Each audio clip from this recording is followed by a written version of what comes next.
starting with India Denton. They are a recent graduate from the University of Worcester, where they gained a sociology BA and a cultural studies MA degree. Their main research interests are identity, digital femininities, and fandom. They are currently writing a book chapter about Taylor Swift and her fandom, titled On the Hunt, Swiftie Scholars, Easter Eggs, and the Co-Creation of the Swiftian Mythology. And the title of their presentation is I Myself Am Strange and Unusual, the Weird Girl Trope and Alternative Femininity. I want to say I was not expecting to go in this order, so bear with me a second while I figure myself out. But essentially, today I'm going to be talking about the weird girl trope in contemporary media and kind of briefly explore its connections to femininity, and in particular, sort of exploring how weirdness and femininity are presented within this trope and how they interact with each other. And essentially figure out what they say about girls who are weird and alternative and what that means for their femininity. So, firstly, what is a weird girl? So, a weird girl is essentially a character that is defined by eccentricity, unapologetic oddities, awkwardness, and genuine individuality. These girls are introspective, they're complex, and they're non-conformist. And there's sort of a few different subtypes within the main trope, such as the space cadet, which is head in the clouds, they're cheerful. Think people like Luna Lovegood from Harry Potter.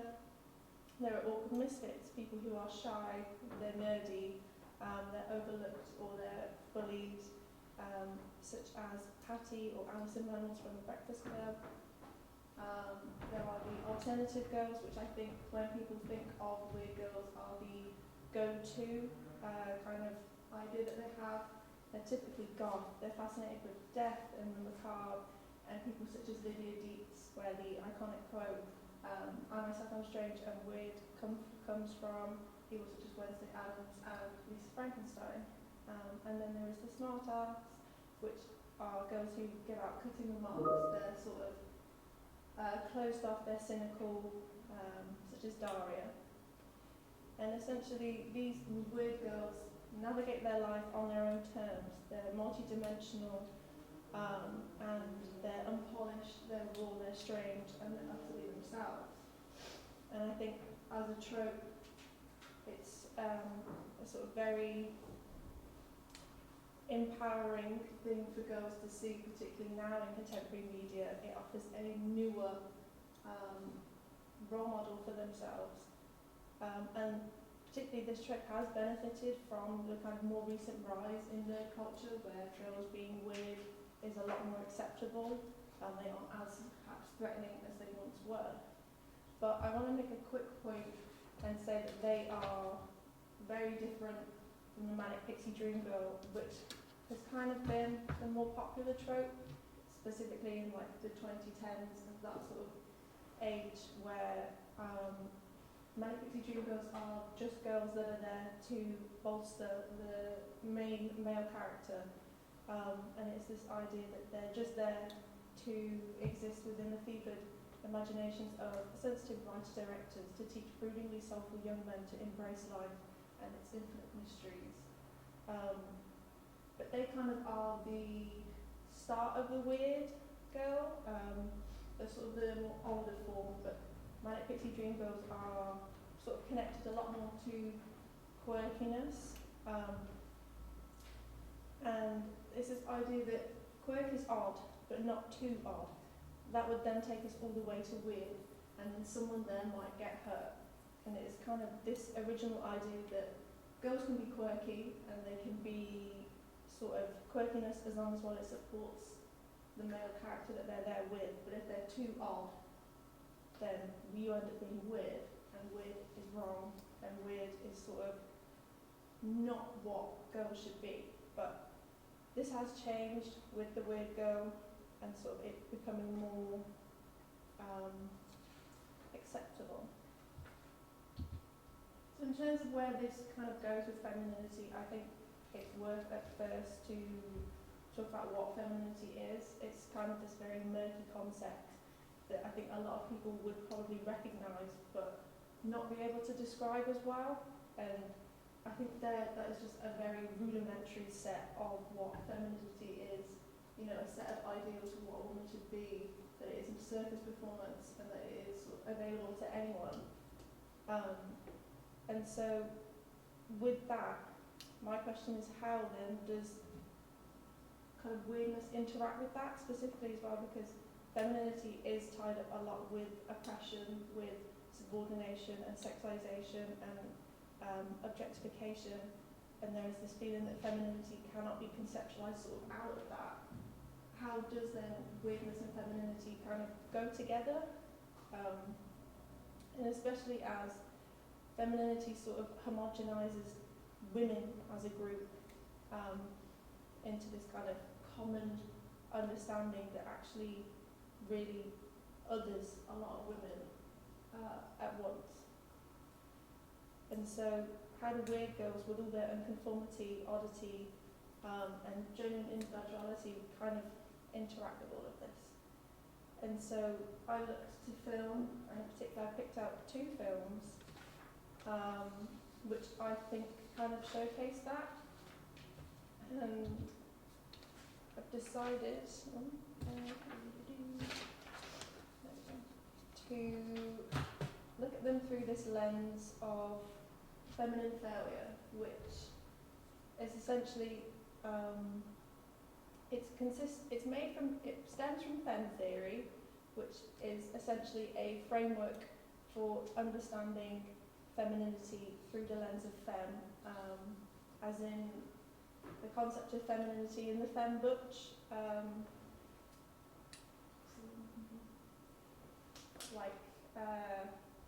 basically femme lesbians, it's taking their femininity, their version of femininity that they do, and it's turned it into a theoretical perspective in which you use that to explore femininity more broadly. It's a 2-pronged approach, and it sort of looks at the nuances of femininity whilst also considering femininity within hegemonic and binary structures. And I was kind of drawn to that theory because it offers a sort of radical way of looking at femininity, and it offers a queer way of also looking at it. And so within feminine failure is just essentially a failure to embody patriarchal norms, or patriarchal normative femininity. And it draws upon Halberstam's idea of queer failure, where failure can offer a productive conceptual space to resist and critique societal norms, and combines it with fem theory. And essentially, feminine failure resists the oppressive hold of patriarchal feminine norms, the ableism that desexualizes and degenders variant bodies, and hegemonic hierarchies of beauty. It disrupts the boundaries and barriers established through patriarchal feminine norms, and feminine failure looks back at normalizing gazes and serves as a catalyst for change. And it produces a space to recreate the terms by which one is represented and recognised.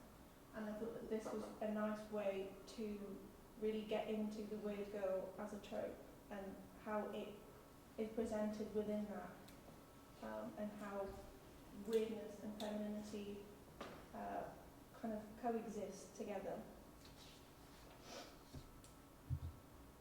And so the first film that I picked was Lisa Frankenstein, which is a comedy horror. It's a retelling of Frankenstein, but through the lens of a teenage girl who basically, her crush is sort of electrocuted back to life, and she looks after him, and they run around finding his missing body parts. And it's very campy, it's very goth, it's very 80s. But Lisa, the main girl, she is a sort of an alternative girl and an awkward misfit. And her femininity is very wrong throughout all of it. It's very loud, it's very brash, even for the fact that it's kind of based in the 80s. She just does not quite get it right. She's compared a lot to her sister Tammy, who is up at the top. She is like the quintessential cheerleader. She's got perfect hair, perfect skin. She sort of embodies femininity without flaw, whereas Lisa, she's got big hair, the wrong makeup, her outfits are mismatched and ill-shaped, and she sort of just doesn't quite get it right throughout most of it.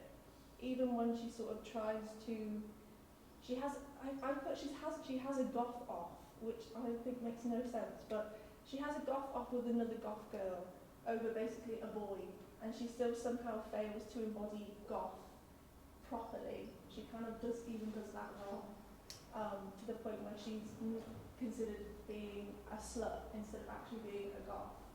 And so she sort of just fails quite a lot at it.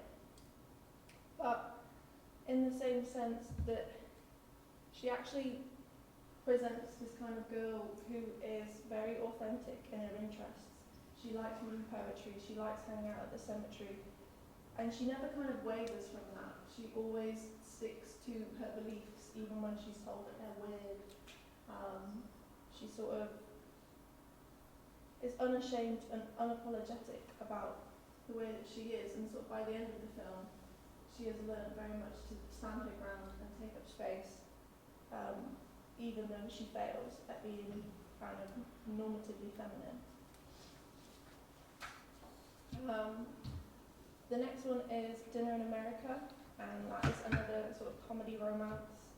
And Patty, she is awkward and eccentric with a deep passion for punk rock music, and she is a loner, she is bullied, she's also disabled.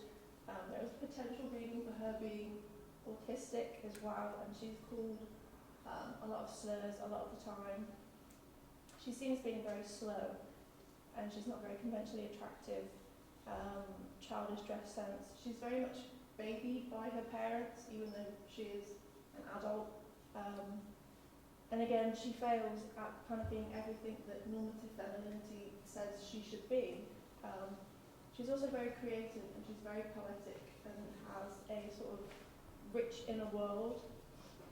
And again, by the end of the film, she sort of is very unashamed in her interests, and she takes up space, and she never sort of falters in her belief or is embarrassed by her interests.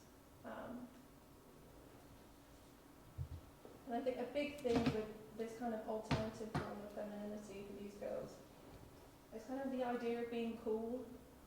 And I think it's kind of a critical part where these girls are cool, they just don't perhaps realise it.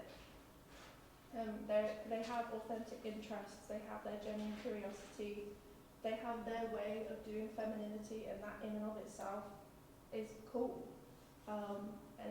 These kind of quotes they have up here, it shows that tension between kind of the genuine self-expression that they have and the acceptance that mainstream society have of them. And I think for girls who watch these films, they kind of see parts of themselves reflected within them. They're messy, they're odd, they're nerdy, they have these jagged edges to them that make us more comfortable about themselves. And so really here, these weird girls and the weird girl trope shows that femininity, patriarchal femininity and normative femininity is not the be and end all. Through failing to embody normative femininity, they can carve out their own space and provide them a space to express their own alternative version of femininity that is authentic, eccentric, and crucially weird. And they show that being on the margins and being on an outsider is also not a death sentence. They are empowering, self-accepting, and a multi-dimensional role model. And they also show that there are other people out there who will love them for being weird.